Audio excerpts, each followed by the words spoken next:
Jaya Jaya Sri Chaitanya Jaya Nityananda Jaya Advaita Chandran Jaya Gaur Bhakta Vrinda Jaya Jaya Sri Chaitanya Jaya Nityananda Jaya Advaita Chandran Jaya Gaur Bhakta Vrinda Jaya Jaya Sri Chaitanya Jaya Nityananda Jaya Advaita Chandran Jaya Gaur Bhakta Vrinda Jaya Jaya Sri Chaitanya Jaya Nityananda Jaya Jaya Sri Chaitanya Jaya Nityananda Jaya Advaita Chandran Jaya Gaur Bhakta Vrinda Jaya Advaita Chandran Jaya Gaur Bhakta Vrinda Hare Krishna, Krishna Krishna, Hare Hare, Hare Rama, Rama Rama, Hare Hare.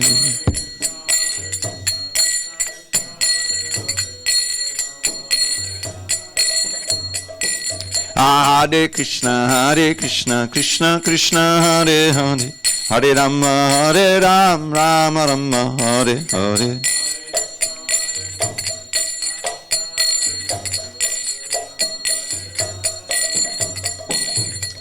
Hare Krishna, Krishna Krishna, Hare Hare, Hare Ram, Rama Rama, Hare Hare.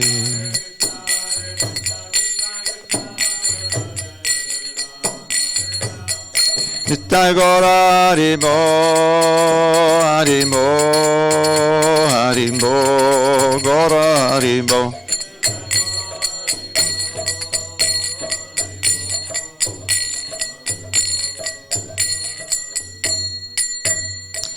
Premanande Haribo.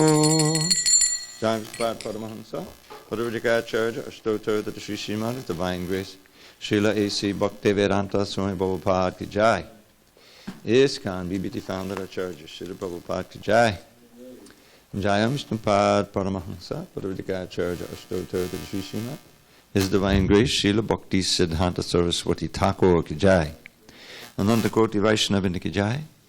Namacharya Srila Haridas Thakur Ki Jai. Sri Chaitanya Charitamrita Ki Jai. Samaveda Bhaktivinoda Ki Jai. All glories to the assembled devotees. All glories to the assembled devotees. All glories to the assembled devotees. All glories to Sri Guru and Gauranga. So at the request of His Holiness Bhaktinarayan Swami, we are also giving a class on Lord Chaitanya today as well as tomorrow, which is Korpanim, of course. But I just wanted to find one thing here. If you allow me.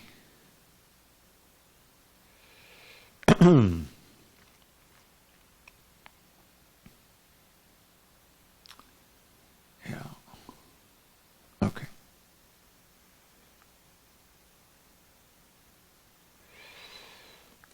All right, we'll just leave that. So, we'll begin with a little meditation on the Panchatattva, reading some of these wonderful verses and purports. This is the Panchatattva verse, Adi Lila, chapter 7, text number 6. Panchatattvatmakam Krishnam Bhaktarupa Swarupakam Bhaktavataram Bhaktakyam Namami Bhakta Shaktikam Panchatattvatmakam Krishnam Bhaktarupa Swarupakam Bhaktavataram Bhaktakyam Namami Bhakta Shaktikam Bhakta Tatpatpakam Krishnam Bhakta Rupa Swarupakam Bhaktavataram Bhaktakyam Namami Bhakta Shaktikam Panchatatpatmakam Krishnam Bhakta Rupa Swarupakam Bhaktavataram Bhaktakyam Namami Bhakta Shaktikam Panchatatpakam Krishnam Bhakta Rupa Swarupakam Bhaktavataram Bhaktakyam Namami Bhakta Shaktikam Panchatatpakam Krishnam Bhakta Rupa Swarupakam Bhaktavataram Bhaktakyam Namami Bhakta Shaktikam. All right, I'll just read the translation. Let me offer my obeisances unto Lord Sri Krishna, who has manifested himself in 5 as a devotee, expansion of a devotee, incarnation of devotee, pure devotee, and devotional energy. And I'm going to skip to text 2021, which describes the activities of the Panchatattva, and we'll read the purport and I'll explain a little more about the Panchatattva. Se Panchatattva mili prithvi asiya purva prema bhandarera mudra ugadiya panche mili lute prema kade asvadan yata yata piye trishna badhe anukan. The characteristics of Krishna are understood to be a storehouse of transcendental love. Although that storehouse of love certainly came with Krishna when he was present, it was sealed. But when Sri Chaitanya Mahaprabhu came with his associates of the Panchatattva, they broke the seal and plundered the storehouse to taste the transcendental love of Krishna. The more they tasted it, the more their thirst for it grew. Purport. Sri Chaitanya Mahaprabhu is called the Mahavadanya because although he is Sri Krishna himself, he is even more favorably disposed to the poor fallen souls than Lord Sri Krishna. When Lord Sri Krishna himself was personally present, he demanded that everyone surrender unto him and promised that he would then give one all protection. But when Sri Chaitanya Mahaprabhu came to this earth with his associates, he simply distributed transcendental love of God without discrimination. Sri Rupa Goswami, therefore, could understand that Lord Chaitanya was none other than Sri Krishna himself, for no one but the Supreme Personality of Godhead can distribute confidential love of the Supreme Person. Om Jnana Timirandasya Jnanandjana Shalakaya Chakshu Unmilitam Mena Tasmai Shri Gurave Namaha. I was born in the darkness of ignorance, but my spiritual master Srila Prabhupada opened my eyes with the torchlight of knowledge. I offer my humble obeisance unto him and all members of Sri Parampara. So this Panchatattva, as described here by Sri Krishna's Kaviraj,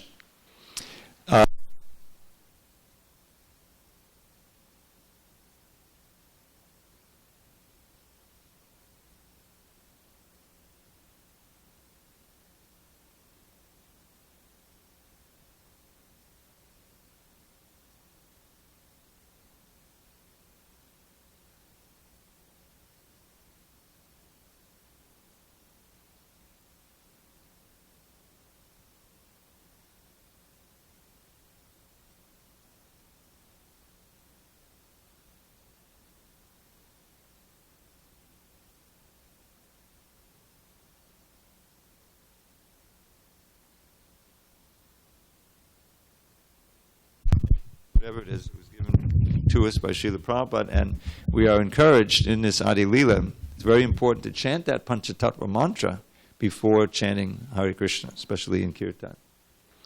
So, the Panchatattva consists, it's Krishna himself appearing in these 5 forms. The first is the Supreme Personality of Godhead, Sri Chaitanya Mahaprabhu, and he's known as the devotee, the incarnation of the devotee. Then there's the expansion of a devotee called here the Swarupa, Bhakta Rupa Swarupakam. That's Nityananda. Sarup means an immediate expansion, or a personal expansion. Then Bhaktavataram, that's the incarnation of a devotee. Who is that, Prakash? Who is the incarnation? Yes, Advaitacharya. And all three of them are on the Vishnu Tattva platform. They're all worshipable. Advaitacharya is said to be like Mahavishnu, and Nityananda is Balaram, and of course Lord Chaitanya is Krishna. Then you have, welcome, Dr. Ed. Hare Krishna. Nice to see you. So that's Bhaktavatar, that's Advaita, and Bhaktakyam, the Bhakta, personification of a Bhakta, is Srivas Thakur. And he's a jiva, he's in the marginal energy. And then there's the Bhakta Shaktikam, the energy of the devotee, internal energy, that's Gadadhar. So, now what did they do? Well, after describing them, who each one is, he begins in this text 21 to describe their activities, plundering the storehouse of the love of Godhead and spreading and giving it out to everybody. This is actually the heart of the Hare Krishna movement. This is the mood in which the movement has been spread, and it was brought to America on this mood of that everybody can be drowned in this ocean of love of Godhead, and the means of doing it is chanting and dancing. Chanting and dancing is very prominent, we'll see. So I'm going to read a few more verses here. This is text 22, I'll just read English. Shri Panchatattva themselves danced again and again, and thus made it easier to drink nectarian love of Godhead. They danced, they cried, they laughed, and chanted like madmen, and in this way they distributed love of Godhead. Purport. People generally cannot understand the actual meaning of chanting and dancing. Describing the Goswamis, 6 Goswamis, Sri Srinivasacharya stated, Krishnot Kirtana Gana Nartana Paro. And it's not an accident that that is the very first words that he wrote of that Ashtaka. Which means, not only did Lord Chaitanya Mahaprabhu and his associates demonstrate this chanting and dancing, but the 6 Goswamis also followed in the next generation. Krishna Utkirtana means loud chanting, and Gana singing and dancing. They were, Paro means they were completely dedicated to it. They were very serious about it, and they did it every day. But the 6 Goswamis did it. The present Krishna consciousness movement follows the same principle, and therefore simply by chanting and dancing we have received good responses all over the world. It's to be understood, however, that this chanting and dancing do not belong to this material world. They are actually transcendental activities, for the more one engages in chanting and dancing, the more he can taste the nectar of transcendental love of Godhead.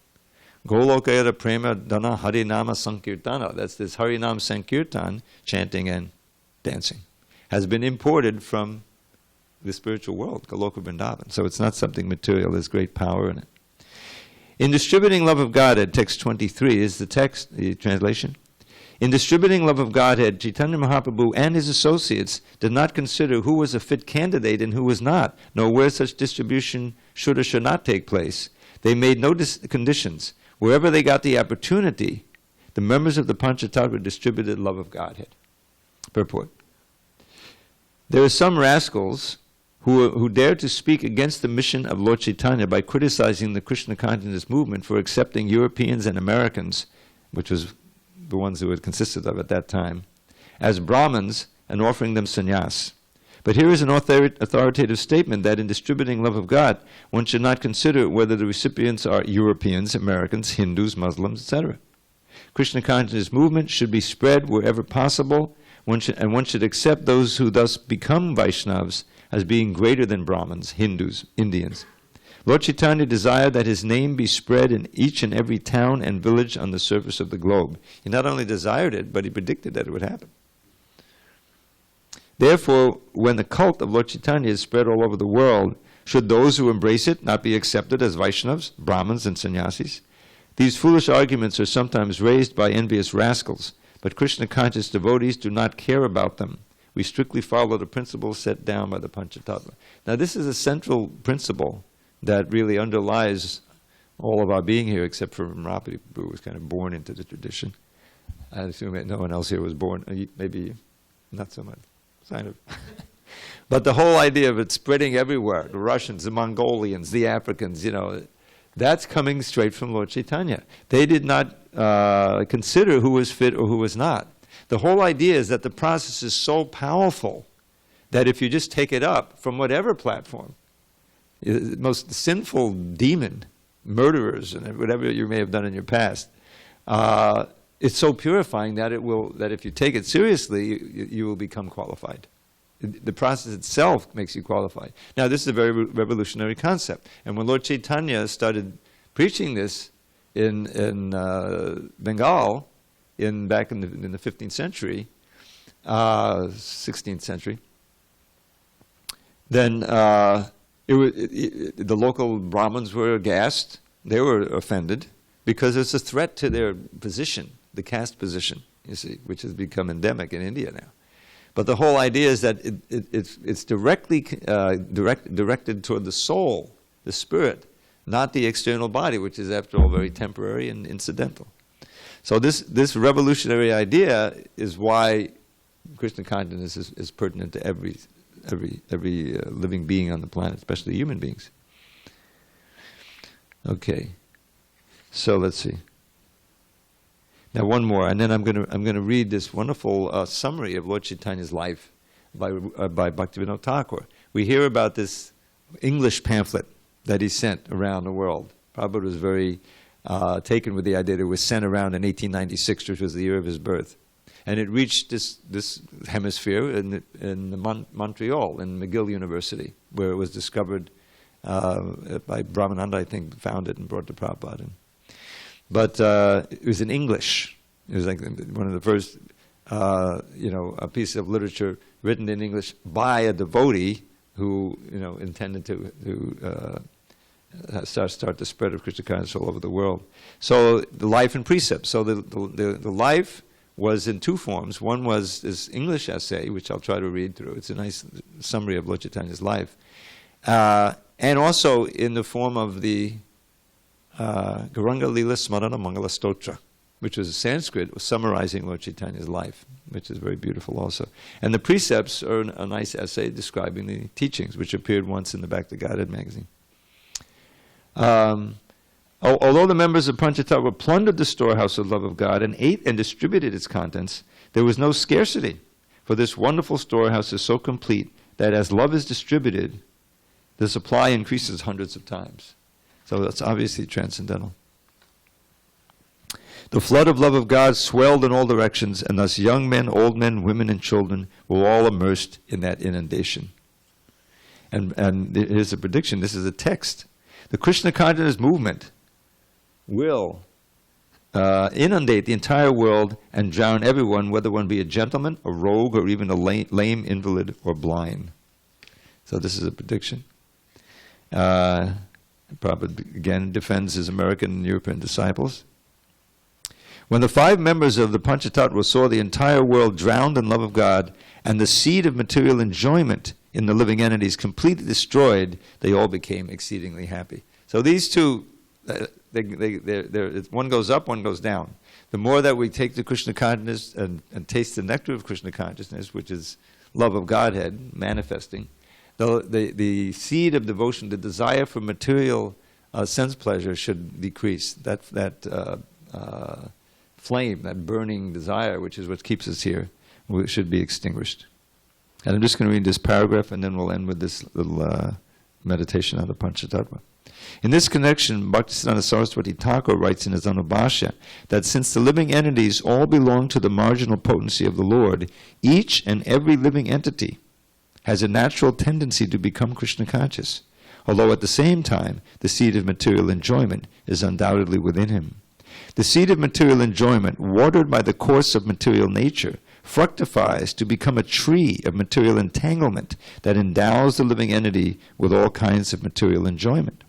To enjoy such material facilities is to be afflicted with the 3 material miseries. Let's just review those really quickly. Adhyatmic, adhibautic, and adhidaivik. The miseries of coming from the body and mind, such as when you get sick by the coronavirus, and then your body and mind is giving you all trouble. But at the same time, it's adhibautic, because it's that virus that came in. So they're not mutually exclusive. And then there's the adhidaivik, such as hurricanes, earthquakes, and excessive rain, drought, all kinds of things like that. And adibautic, which are other living entities, many times human beings, but other beings. So these, if you're trying to enjoy in this world, it means you're trying to enjoy the senses. You're bound to the bodily concept. The body is heir to the, what's that, the Shakespearean thing? Whips and material energy. However, when by nature's law there is a flood, the seeds within the earth become inactive. Similarly, as the inundation of love of God spreads all over the world, the seeds of material enjoyment become impotent. Thus, the more the Krishna conscious movement spreads, the more the desire for material enjoyment decreases. The seed of material enjoyment automatically becomes impotent with the increase of the Krishna conscious movement. And that's why this movement, it may ebb or flow in any particular locale, but it's a worldwide revolutionary movement because it's undermining the whole basis of material life.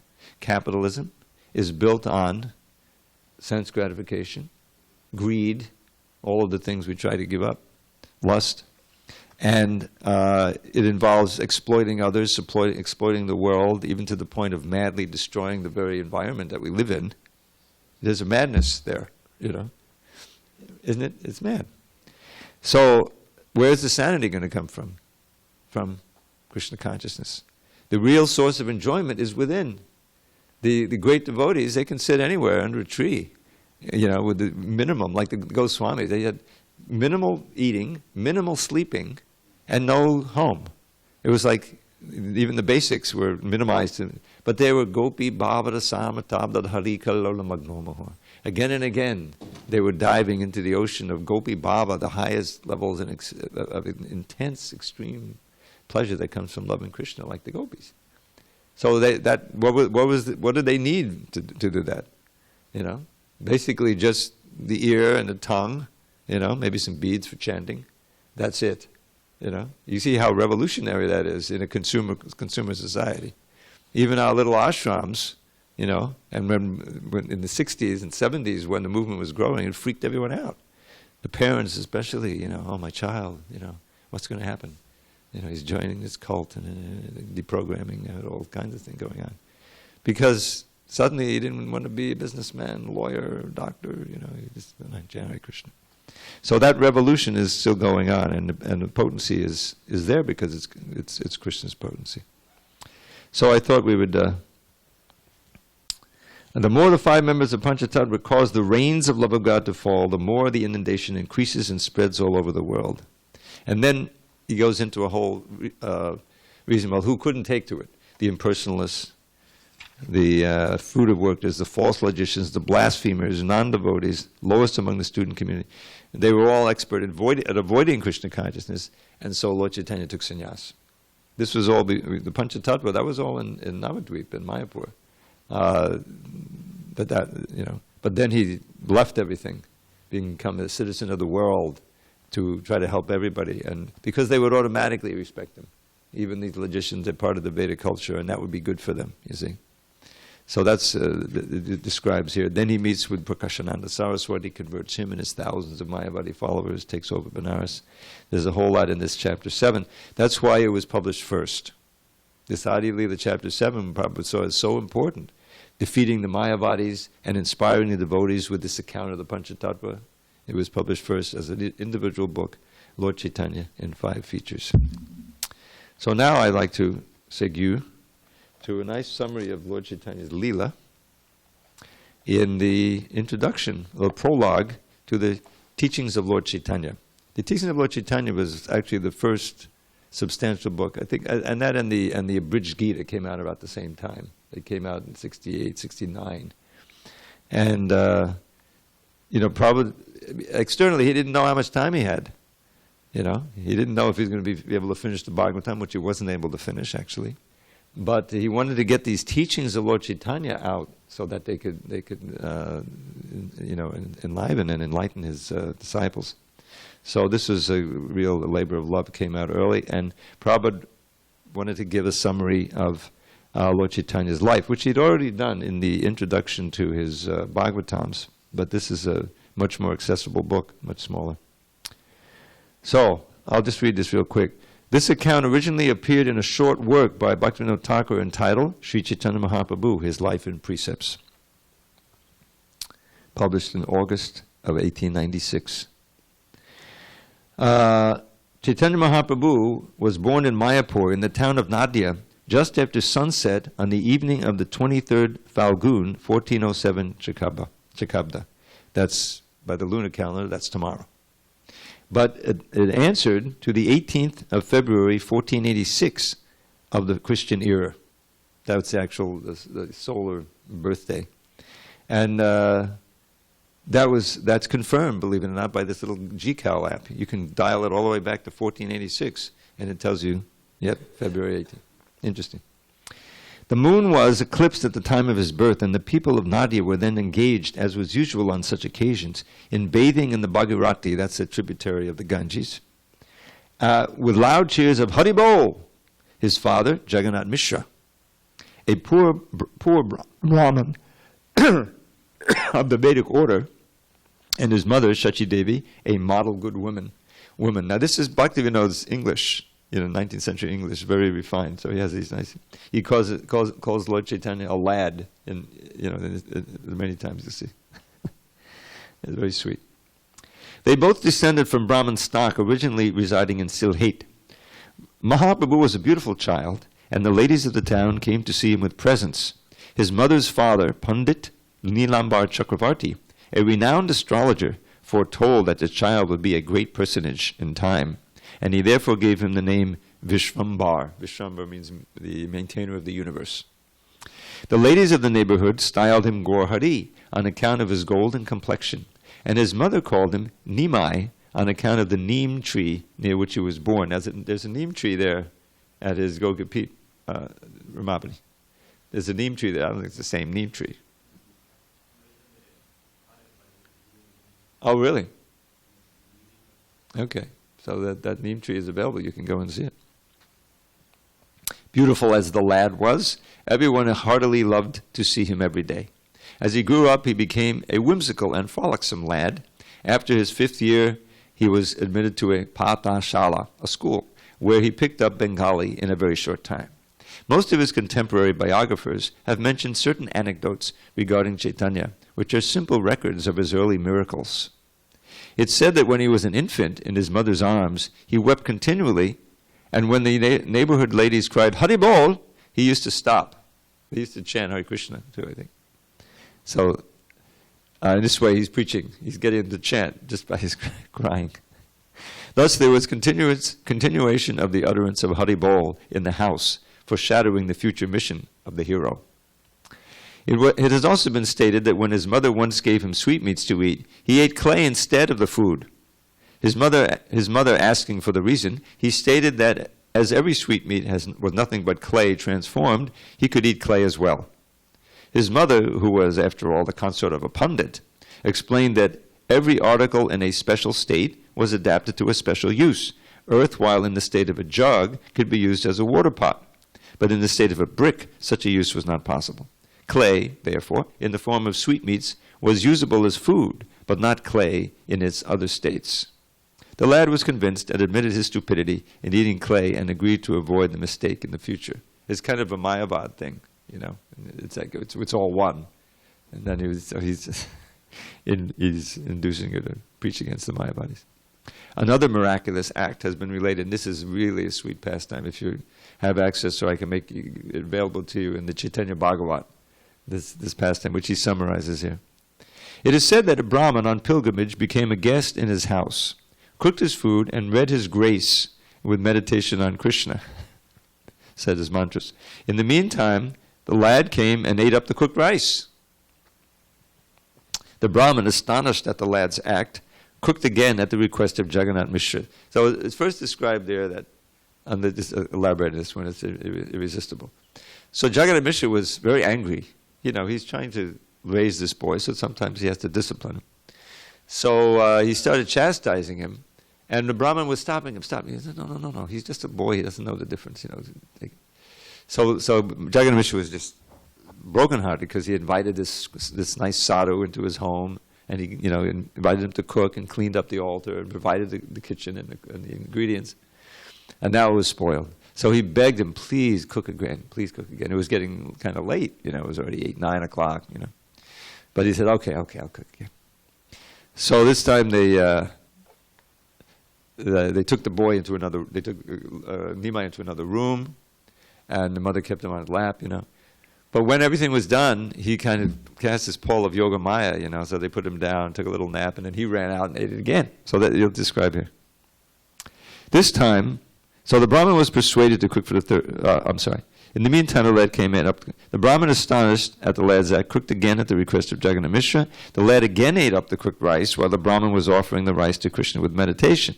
The Brahmin was persuaded to cook for a third time, this time by Vishwarup, who came in, Lord Chaitanya's older brother, and sat him down and preached to him and really requested him and touched his feet and everything. He said, okay, one more time. It was already 12 o'clock at night.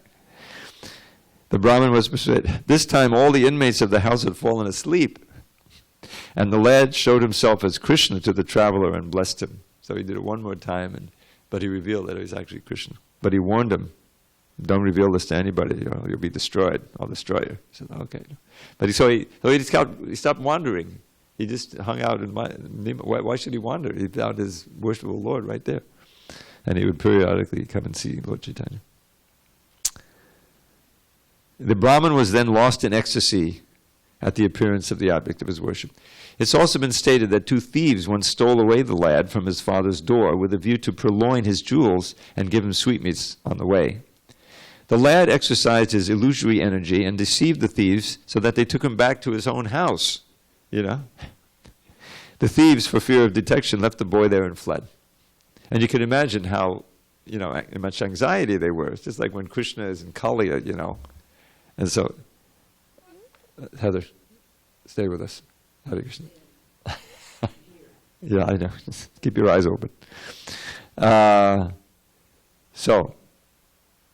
lad, and they fled. Another miraculous act has been described of the lads demanding and getting from Aranya and Jagadish all the offerings they had collected for worshiping Krishna on the day of Ekadashi. When only 4 years of age, he was eating grains because he's Krishna. When only 4 years of age, he sat on rejected cooking pots, which were considered unholy by his mother. He explained to his mother that there was no question of holiness and unholiness as regards earthen pots, thrown away after the cooking was over. These anecdotes relate to his tender age up to the 5th year. In his 8th year, he was admitted to the school of Gangadas Pandit in Ganganagara, close to the village of Mayapur. In 2 years, he became well-read in Sanskrit grammar and rhetoric. His readings after that were of the nature of self-study in his own house, where he had found all important books belonging to his father, who was a pundit himself. It appears that Nimai read the Smriti in his own study, and the Nyaya. Smriti is the Puranas and everything, and the Nyaya is books of logic that includes the Vedanta Sutra. In competition with his friends, who were then studying under the celebrated Pandit Raghunath Shiromani. Now, after his 10th year, Chaitanya became a passable scholar in grammar, rhetoric, the Smriti, and Nyaya. It was after this that his elder brother Vishwarup left his house and accepted the ashram of sannyas.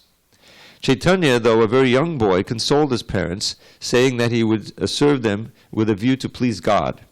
But just after that his father left this world. His mother was exceedingly sorry, and Mahaprabhu, with his usual contented appearance, consoled his widowed mother. It was at the age of 14 or 15 that Mahaprabhu was married to Lakshmi Devi, the daughter of Vallabhacharya, also of Nadia. He was at this age considered one of the best scholars of Nadia, and the renowned seat of Nyaya philosophy and Sanskrit learning in all of India. Not to speak of the Smarta Pundits, the Nyayikas were all afraid of confronting him in literary discussions. Being a married man, he went to eastern Bengal on the banks of the Padma. He's 50 years old, maybe 18 now. He went to the eastern Bengal on the banks of the Padma for acquirement of wealth. Now, is this the time, Ramapati, is this when he put his prema into the Padma River for Narottam to get later? There's a beautiful biography, by the way, of Narottam Das Thakur written by Shitala. And it's I have that if you want to borrow it. Did you have a copy there? You don't have that book yet. You would enjoy it. There he displayed his learning and obtained a good sum of money. It was at this time that he preached Vaishnavism at intervals. After teaching him the principles of Vaishnavism, he ordered Tapan Mishra to go to and live in Benares. During his residence in eastern Bengal, his wife Lakshmi Devi left this world from the effects of snake bite. On returning home, he found his mother in mourning, deep mourning. He consoled her with a lecture on the uncertainty of human affairs. It was at his mother's request that he married Vishnupriya, the daughter of Raj Pandit Sanatan Mishra. His comrades joined him on his return from Pravas or sojourn. He was now such a renowned scholar that he was considered the best pundit in all of Nadia. He was 20 years old or something. Keshava Mishra of Kashmir. He's known as Keshava Kashmiri. Just like we have, there's an adjective, Kashmiri, and that was his surname. Keshava Kashmiri, who had called himself the great Digvijay, which means of all directions. The dig is everywhere. Yeah. A world conqueror, it says. Came to Nadia with a view to debate the pundits of that place. Afraid of the so-called conquering pundit, the toll professors, the school professors of Nadia left their town on the pretense of an invitation somewhere. They all scattered away. Nadia left, Keshava met Mahaprabhu at the Barakona Ghat in Mayapur, and after a very short discussion with him, he got defeated by the boy. It's told in the Chaitanya Charitamrita how Lord Chaitanya said, okay, please glorify the Ganges. They're sitting on the bank of the Ganges. So he immediately composed 100 verses. Sarvabhauma Bhattacharya later did the same thing about Lord Chaitanya after seeing the Shadbhuja. You know what Shadbhuja means? 6 arms. Shad is 6. So this is a tremendous feat of scholarly prowess to be able to write those Sanskrit. We can hardly even chant them. What does we can memorize them? What does we can write them? And 100 verses, just come out of his pen. So, but Lord Chaitanya, showed he memorized one while he's chanting them like the wind, and he pointed out various flaws in that verse, and it just completely blew this Keshava Kashmiri away. That's all. A very short discussion. He got defeated by the boy, and mortification obliged him to decamp. In other words, he left. Nimai Pandit was now the most important pundit of the times because he was the best pundit in Nadia, Navadvip, and Nadia was the center of learning in India. He's still only 15 years old. It was at the age of 16 or 17 that he traveled to Gaya with a host of his students, and there took his spiritual initiation from Ishwara Puri, a Vaishnav sannyasi and the disciple of the renowned Madhavendra Puri, whose disappearance day we just celebrated on Friday. Upon his return to Nadia, Nimai Pandit turned religious preacher, and his religious nature became so strongly represented that Advaita Prabhu, Shivas, and others who had before the birth of Lord Chaitanya already accepted the Vaishnava faith were astonished at the change in the young man. Now remember, Advaita had prayed that Krishna would come down to preach Vaishnavism and save the people. So he recognized that his prayer had been answered. Advaita Prabhu, accepted. He was then no more a contending Nyayika, logician, a wrangling smarta, and a criticizing rhetorician. He swooned at the name of Krishna and behaved as an inspired man under the influence of his religious sentiment. It has been described by Murari Gupta, an eyewitness, that he showed his heavenly powers in the house of Shiva's Pandit in the presence of hundreds of his followers who were mostly well-read scholars. And I think this refers to the Mahaprakash, was 28 hours, where he actually received and revealed himself, received worship as Vishnu and received himself and revealed himself to be God. This was an important thing.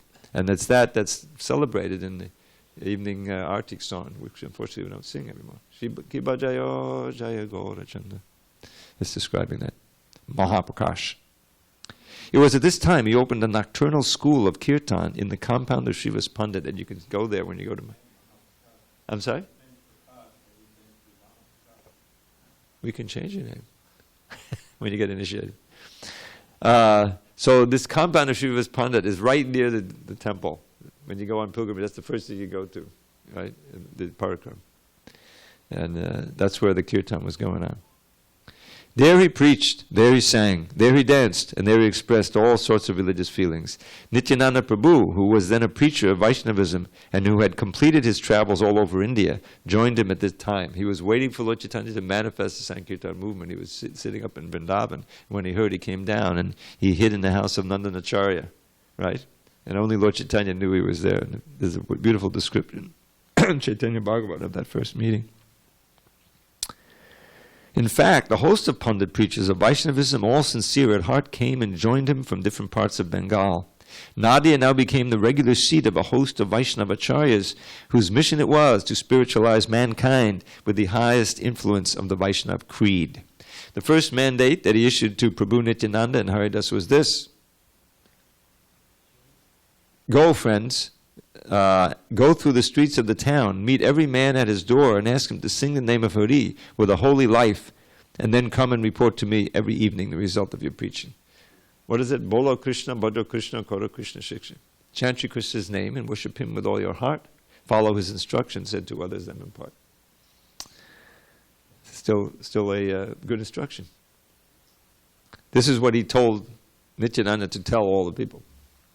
Thus ordered, the two preachers went out and met Jagai and Madai, the two most abominable characters in Nadia. These two insulted the preachers upon hearing Mahaprabhu's mandate, but were soon converted by the influence of the bhakti inculcated by their Lord. So there's a big story there, which we won't go into. The people of Nadia were now surprised. They said, Nimai Pandit is not only a gigantic genius, but is certainly a missionary from God Almighty.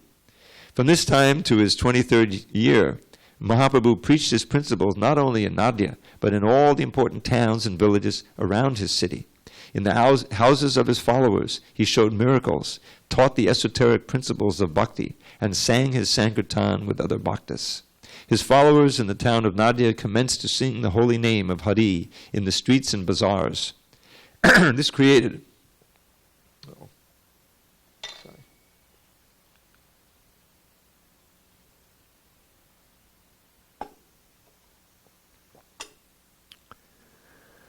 This created a sensation and roused different feelings in different quarters. The bhaktas were highly pleased. The smarta brahmins. Smarta means too much involved with the smriti regulations, the accoutrements of being a brahmin, not bhakti.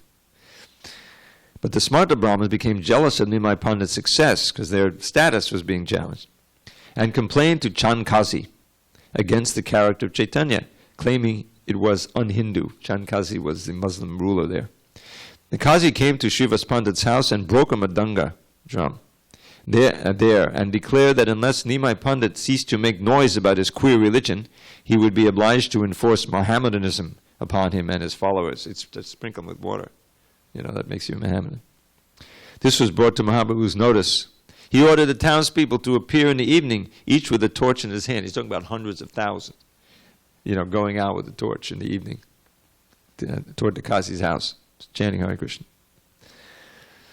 They did, and Nimai marched out with his Sankirtan divided into 14 groups, and that description is just incredible. This is the first public big kirtan. Before it was all in the houses, especially Shiva's house. So this is a big Nagar kirtan, means in the town and walking. And the people were so, they were all seeing him dance for the first time. Otherwise, he was keeping that hidden in the house, see. But now he was dancing, and everyone was ecstatic. Women, old men, children, Describes there how the Qazi sent out his soldiers, to enforce. So they're all Muslims. They got beards, But they saw that people weren't accepting their authority. They were just, everyone is... So they got scared because their power was overwhelmed. So they cut their beards, threw away their swords, and tried to just merge into the crowd. Civil disobedience on a massive scale. So they walked toward the Qazi's house. On his arrival in the Qazi's house, the crowd wanted to destroy the house and tear this Qazi limb from limb. And Mahaprabhu had to stop them. And then the conversation, he had a long conversation, which is recounted in the Chaitanya Charitamrita, with the Qazi, and in the end he communicated into his heart his Vaishnava influence by touching his body. There's one... the Qazi had a dream, after breaking that drum. He had a dream this ferocious lion came on his chest and started telling him, you do that again and I'll destroy you. And he scratched his chest, with Nrsingadev. And so he confided, and I had this dream, and he opened his kurta, and there was scratches on his chest. It wasn't just a dream. So he was convinced. He held a long conversation, and in the end communicated into his heart his Vaishnava influence by touching his body. The Qazi then wept and admitted that he had felt a keen spiritual influence which had cleared up his doubts and produced in him a religious sentiment that gave him the highest ecstasy. The Qazi then joined the Sankirtan party.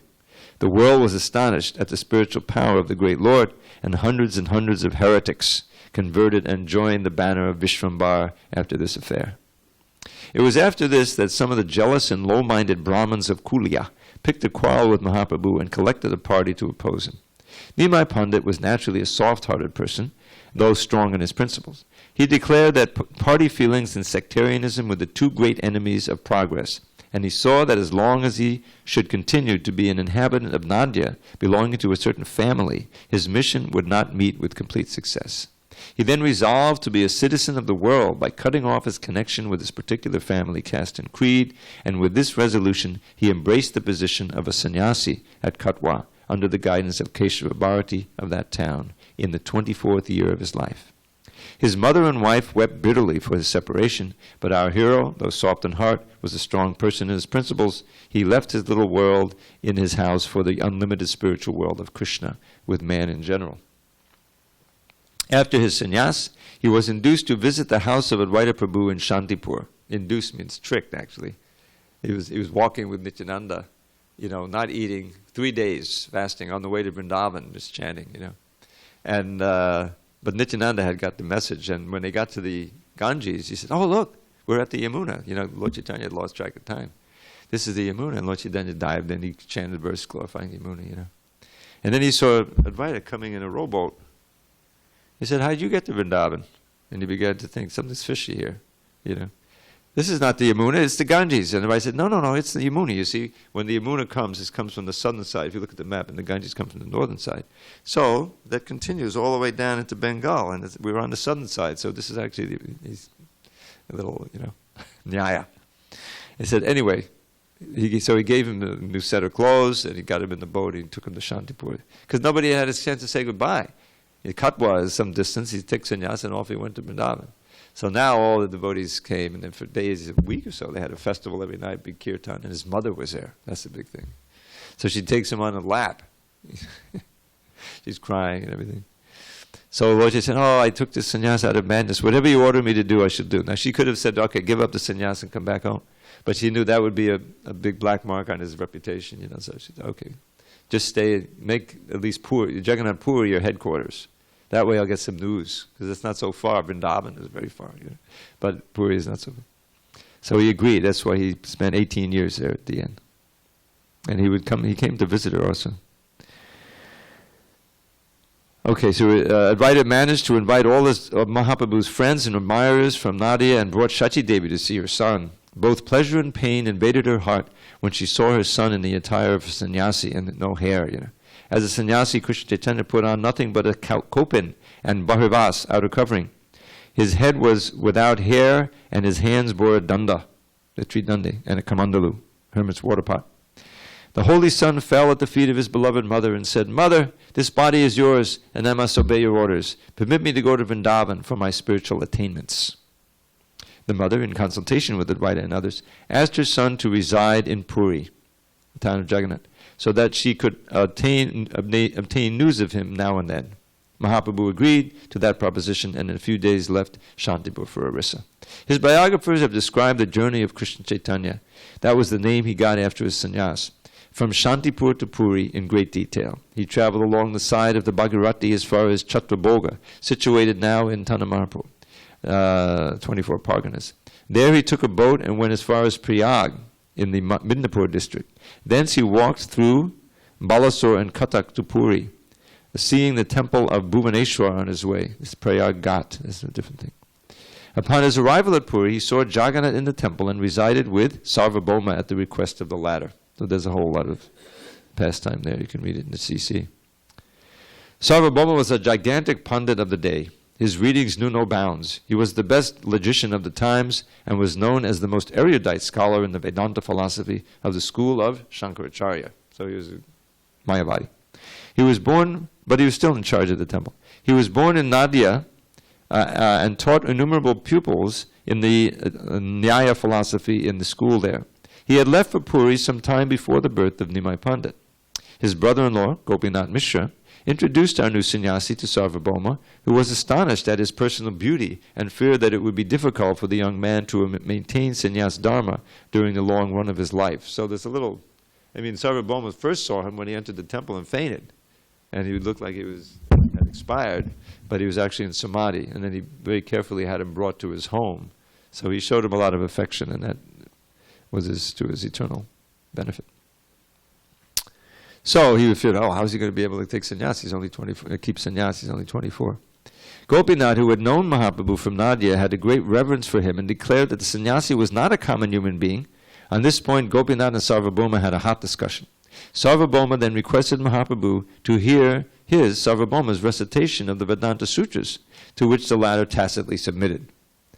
Chaitanya heard with silence what the great Sarvabhauma uttered with gravity for 7 days, at the end of which the latter said, "Krishna Chaitanya, I think you do not understand the Vedanta, as you do not say anything after hearing my recitation and explanations." In other words, he wasn't asking any questions, wasn't saying anything, just sitting there. It's a wonderful painting where he's looking like this, 7 days. The reply of Lord Chaitanya was that he understood the sutras very well, but could not make out what Shankaracharya meant by his commentaries. Astonished at this, Sarvabhauma said, "How is it that you understand the meaning of the sutras, but do not understand the commentaries that explain the sutras?" "Oh well, if you understand the sutras, please let me have your interpretations." Mahaprabhu then explained all the sutras in his own way without touching the pantheistic commentary of Shankara. The keen understanding of Sarvabhauma saw the truth, beauty, and harmony of the arguments in the explanations given by Lord Chaitanya, and obliged him to utter that it was the first time he had found anyone who could explain the Brahma Sutras in such a simple manner. Sarvabhauma also admitted that the commentaries of Shankara never gave such natural explanations of the Vedanta Sutras as those he had obtained from Mahaprabhu. Sarvabhauma then submitted himself as an advocate and follower. Now, there was a revelation, Shadbhuja, the 6-armed form he showed, Lord Chaitanya showed. And in a few days, he turned out to be one of the best Vaishnavas of the time. Now, when he saw that Shadbhuja and he surrendered, he composed 100 verses, just like Keshava Kashmiri, but these are all in glorification of Lord Chaitanya. And I'll share one with you that I rediscovered just a few days ago by accident. Some of you heard me chanting this a few days ago. Hare Krishna Rama Nama Gana Dana Kadinim Shoka Moha Loba Tapa Sarva Vignanashinim Pada Padma Lubda Bhakta Vrinda Bhakti Dahinim Goda Mota Masha Naumi Nama Sutta Dharinim. I very quickly and enthusiastically glorify the golden avatar, Lord Chaitanya Mahaprabhu, who gave the gift of the song of the Hare Krishna mantra, Hare Krishna Rama Nama Gana Dana Kadinim, which, if accepted and chanted by anyone, will destroy all your sufferings, beginning with lamentation, illusion, any kind of tapa of the suffering, greed, all of those things become the suffering. And for those devotees who are greedy for getting the dust of his lotus feet, in other words, through service, Surya service, he bestows the highest levels of prema bhakti. Pada bhakti dahini. It's a very nice, sweet verse with a beautiful meter. And he just wrote that, one of the 100. Okay, so now after a few days, he wanted to go to a short time. He wanted to go preaching, but first it says, when reports of this came out, the surrender of Sarvabhauma and his turning into a first-class Vaishnav, the whole of Orissa sang the praise of Krishna Chaitanya, and hundreds came to him and became his followers. In the meantime, Mahaprabhu thought of visiting southern India, and he started with one Krishna Das Brahman for the journey. And he was asked by Sarvabhauma to go meet Ramananda Roy. His biographers have given us details of the journey. He first went to Kurmakshetra, where he did a miracle by curing a leper named Vasudev. He met Ramananda Roy, the governor of Vijayanagara, on the banks of the Godavari, and had a philosophical conversation with him on the subject of Prema Bhakti. He worked another miracle by touching, making them immediately disappear, the 7 tala trees from behind which Ramachandra, the son of Dasharath, had shot his arrow and killed the great Vali Raj. Mahaprabhu preached Vaishnavism and Nam Sankirtan throughout his journey. Oh, this thing is faulty. Let's see. Oh, there it is. Okay. Sorry about that. Okay. Yeah, okay.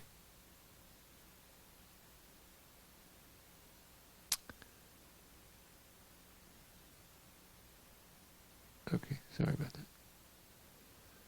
Little glitch here.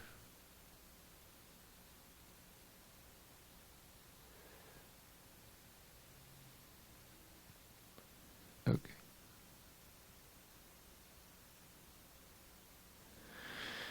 Kurmakshetra and 7 tala trees.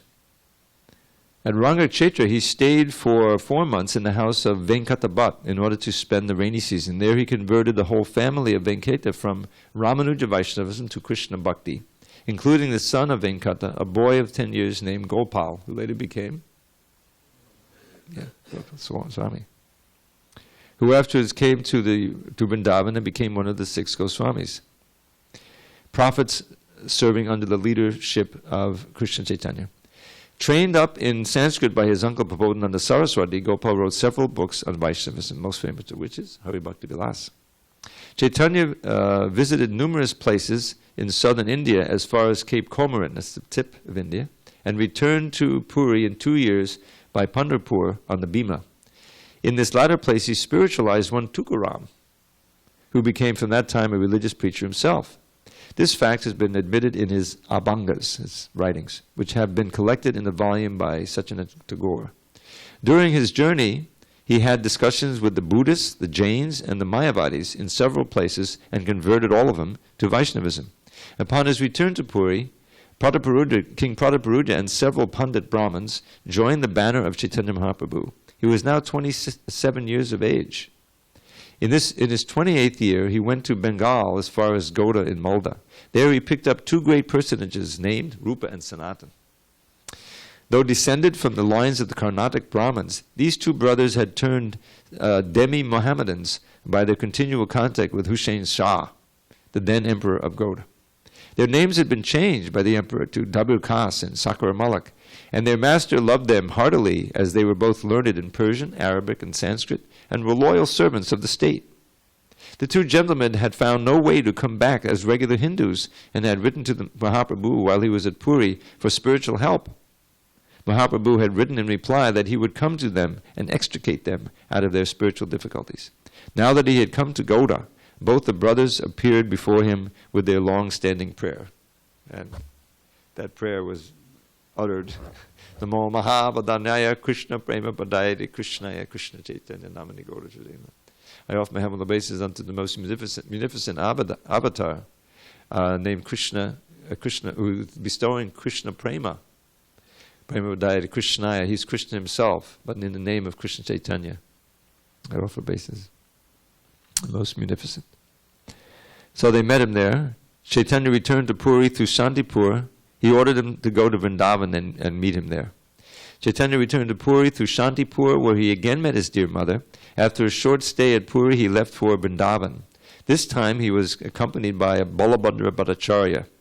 Doesn't mention here about his, on the trip, he was getting the animals to chant. He visited Vrindavan, came down to Prayag, Allahabad, converting a large number of Muslims to Vaishnavism by argument from the Quran. The descendants of these converts are called Patan Vaishnavas. Rupa Goswami met him at Prayag. Chaitanya trained him up in spirituality in 10 days and directed him to go to Vrindavan on 2 missions. First was to write theological works, scientifically explaining pure bhakti and prema.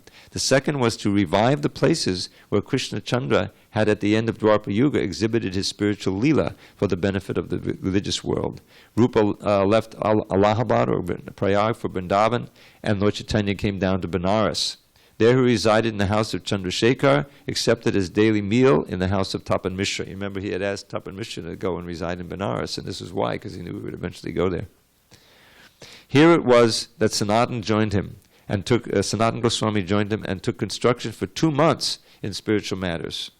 The biographers, Krishna's Kaviraj especially, have given us details of Lord Chaitanya's teachings to Rupa and Sanatana. Krishna Das was not a contemporary writer, but he gathered his information from the 6 Goswamis themselves, the direct disciples of Mahaprabhu. Jiva Goswami, who was a nephew of Sanatana and Rupa, and who has left us his invaluable work of the Shat Sandarbhas, 6 treatises, has philosophized on the precept of his great leader. We have gathered and summarized the precepts of Lord Chaitanya from the books of these great writers. While at Benares, Lord Chaitanya had an interview with the learned sannyasis of that town in the house of Maratha Brahman, who had invited all the sannyasis for a meeting. At this interview, Chaitanya showed a miracle which attracted all the sannyasis. He had this effulgence. He showed this Brahman. They're really impressed with that. Om Narayanaya. They're offering obeisance to whom they think is a jiva, but there's actually is Narayan. Then ensued reciprocal conversations. The sannyasis were headed by their most learned leader, Prakash Ananda Saraswati. There's Prakash again. After a short controversy, they submitted to Mahaprabhu and admitted that they had been misled by the commentaries of Shankaracharya. It was impossible even for learned scholars to oppose Lord Chaitanya for a long time, and there was some spell in him, which touched their hearts and made them weep for their spiritual improvement. So here you got these hardened Mayavadis, and all that Mayavadi really makes you dry, But Lord Chaitanya just impressed them, and they all surrendered, which was a big revolution in Benares. The sannyasis of Benares soon fell at the feet of Lord Chaitanya, asked for his grace. Lord Chaitanya then preached pure bhakti and instilled into their hearts a spiritual love for Krishna, which obliged them to give up sectarian feelings. The whole population of Benares, upon this wonderful conversion of the sannyasis, turned Vaishnav, and they made a massive Sankirtan with their new Lord. For at least a video of that. Anyway. After sending Sanatana to Vrindavan, Mahaprabhu went to Puri again through the jungles with his comrade Balabhadra. Balabhadra reported that Mahaprabhu showed a good many miracles on his way to Puri, such as making tigers and elephants dance on hearing the name of Krishna. So this is when he did it on his way back. From this time, that is from his 31st year, Mahaprabhu continuously lived in Puri, in the house of Kashi Mishra, until his disappearance in his 48th year at the time of Sankirtan in the temple of Tota Gopinath. During these 18 years, his life was one of settled love and piety. He was surrounded by numerous followers, all of whom were of the highest order of the Vaishnavas and who were distinguished from the common people by their purest character and learning, firm religious principles, and spiritual love for Radha and Krishna. Swarup Damodar, who had been known by the name of Purushottamacharya while Mahaprabhu was in Nadia, joined him from Benares and accepted service as his secretary. No production of any poet or philosopher could be laid before Mahaprabhu unless Swarup had passed it as pure and useful. Ramananda Roy was his second mate. Both he and Swarup would sing while Mahaprabhu expressed his sentiment on a certain point of worship. Paramananda Puri was his minister in matters of religion. There are hundreds of anecdotes described by his biographers which we do not think it meet here to reproduce. In other words, I have no room. We're almost done now. Mahaprabhu slept short. His sentiments carried him far and wide in the firmament of spirituality every day and night, and all his admirers and followers watched him throughout. He worshipped, communicated with his missionaries in Vrindavan, and conversed with those religious men who newly came to visit him. He sang and danced, took no care of himself, and ofttimes lost himself in religious beatitude. All who came to him believed in him as the all-beautiful God, appearing in the netherworld for the benefit of mankind. He loved his mother all along and sent her Mahaprasadam now and then, and with those who went to Nadia. He was most amiable in nature. Humility was personified in him. His sweet appearance gave cheer to all who came in contact with him. He appointed Prabhu Nityananda as the missionary in charge of Bengal. He dispatched the 6 Goswamis to Vrindavan to preach love in the upcountry. He punished all of his disciples who deviated from a holy life. This he markedly did in the case of Junior Haridas. He never lacked in giving proper instructions in life to those who solicited them. This was seen in his teachings to Raghunath Das Goswami. His treatment of Haridas Sr. showed how he loved spiritual men and how he defied caste distinction in the cause of spiritual brotherhood. And that's the end of a little summary of the life of Chaitanya Mahaprabhu. All glories to Srila Prabhupada. Hari Hari Bol.